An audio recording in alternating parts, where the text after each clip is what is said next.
Yes, I am making an actual video today because today, this is not good for gamers and this is some sad news. So if you've not been paying attention, E3, which used to be a massive event that took place around June or July for gamers, is unfortunately going to get canceled this year as this is looking like. So if you didn't know, E3 is one of the biggest presentations that go on in the gaming world because it shows off these big presentations of all the upcoming games that are coming to different platforms. Now, unfortunately this year, things have not been looking good because a lot of companies are noticing how Nintendo's been doing their presentations with their directs being on demand, and are saying, you know what, we're going to do this our own way. And today might have been the nail in the coffin because two big companies also pulled out in Sega, who, if you don't know, makers of Sonic games, and Tencent, which is a huge Chinese game company, if you want to call it. They're basically a really huge company, and Tencent pulling out is really not good for E3.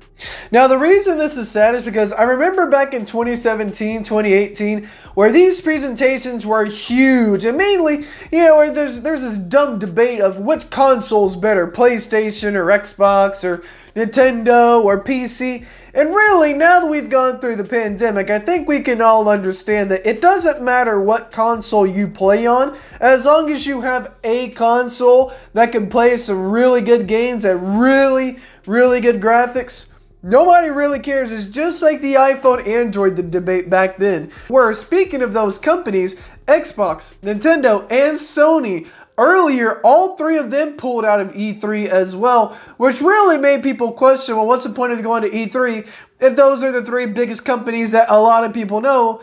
And PlayStation's been doing their state of plays where they're basically doing like Nintendo does. They do their mini presentations.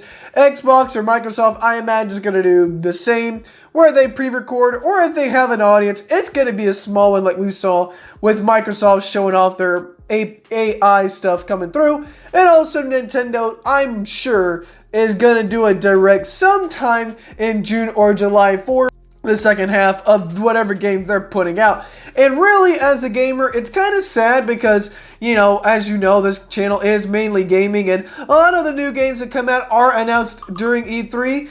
But unfortunately, we just could not see that. And unfortunately, we're not going to be able to get it because it is looking very, very bleak as to what E3 is going to be doing. And it's kind of sad to see how E3 also dropped off. A lot of people have chosen to watch stuff online, and a lot of people have chosen to not really go to these attendances and go to these events if they're all online. And plus, too, with them being online, it's a little more compact. You can jump around and see what's going on. And I guess it's also a way for these companies to save money since, there is a recession. Albeit, these companies, they really need to save money. I mean, they make buku-doodles of money, so why does it matter? But what do you guys think about this? Do you think it's sad that E3 is going away? Or do you think you're optimistic to see what these companies will do now that E3 is kind of dying down?